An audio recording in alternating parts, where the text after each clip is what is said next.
တပ်ပင်ညုတညာဆိုတာဘာလို့တိတင်တိတိုက်တာအကုန်လုံးကိုတိတဲ့ညာပေါ့တပ်ပင်ညုတညာအစွမ်း၃မျိုးရှိတယ်တိယံမှန်ကမကြံရအောင်လုံးဝစုံလေအကုန်မြင်တပ်ပင်ညာတော့အစွမ်းတည်တယ်ဟောတိတင်တိတိုက်တဲ့တရားတွေကိုအကုန်စင်သိတယ်ဘာလေးကြံနေတယ်ဆိုတာမရှိဘူးဘုရားတချို့တရားတွေကမဟောတာပဲရှိတယ်မသိလို့မဟောတာမဟုတ်ဘူးမဟောတဲ့လို့မဟောတာတွေရှိတယ်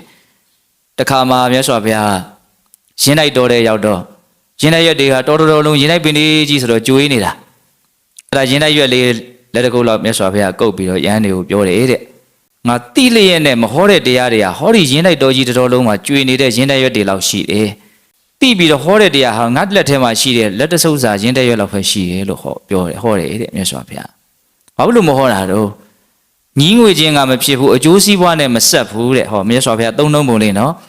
မှန်တော့မှန်တယ်သိတော့သိတယ်ဒါပေမဲ့ဒါပြောလိုက်လို့ဘာမှအကျိုးမရှိဘူးဘောတန်တရားကိုညီးငွေသွားဖို့ဘောတန်တရားကလွတ်မြောက်ဖို့ဘာအထောက်ကူမှမပြုဘူးအဲ့လိုစကားမျိုးမြတ်စွာဘုရားမပြောဘူးမြတ်စွာဘုရားဖျားဖြစ်နေပွင့်လာတယ်ဆိုတာအဓိကဘဝဟာဆင်းရဲခြင်းမျှတာဖြစ်တယ်အဲ့ဒီဆင်းရဲတဲ့ဘဝကထာဝရလွတ်မြောက်သွားဖို့နိလန်းကိုပေးဖို့ဘုရားပွင့်လာတာပဲတကယ်တမ်းဟုတ်လားအဲ့တော့ပြောချင်တာက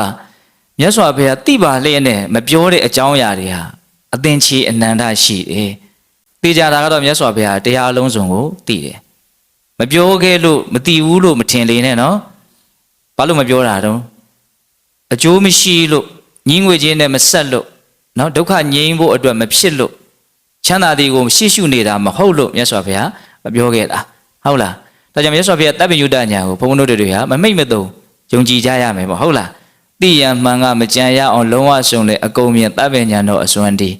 တိတိတရားများပြားတဲ့ဟောထားစပွဲနီးတွေတွေကိုခြေလဲဆုံးလေအကုန်မြင်တပ်ပညာတော်အစွမ်းတည်တယ်သိထားတဲ့တရားကိုသူများသိအောင်ဘယ်လိုပြောရမလဲဆိုတာကိုဒါကိုလည်းထပ်ပြီးတော့သိတယ်အဲ့ဒါလည်းပညာတစ်မျိုးပဲအဲ့ဒါတပ်ပညုတညာရဲ့အစွမ်းပဲကျွတ်ထိုက်ကြပြီးများဝေနေအိန္ဒြေစရိုက်သူ့အကြိုက်ကိုနှိုက်ချိုးဆုံးလေအကုန်မြင်တပ်ပညာတော်အစွမ်းတည်တယ်